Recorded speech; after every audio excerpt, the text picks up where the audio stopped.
今日の本賀川は海やね。本賀川という名の海に来てます。大荒れ、大しけですね。台風の接近で風がやばい。朝起きた時から風がやばいなと思ったけど、浮いてみて、再実感。風がやばい日は浮かない方がいい。命が危ない。もう海です。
し、マジか。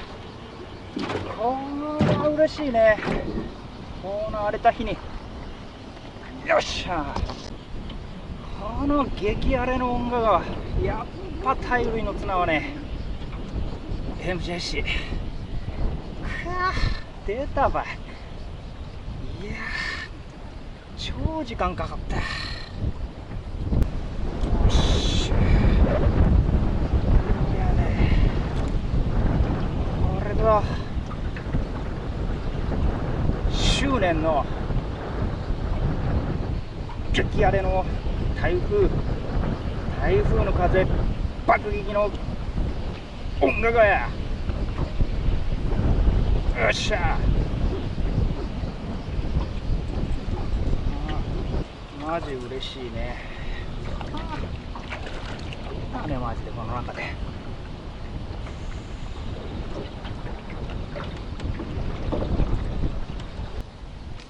3センチはね、そんなに大きくはないけど肉質がいいよ。40ぐらいはあるよ。41センチでもめっちゃいい出方した。はい、グッバイ、ありがとう。マジでこんな中出てくれてマジありがとう。ありがとう、ありがとう、バス、ありがとう、ありがとう、マジありがとう。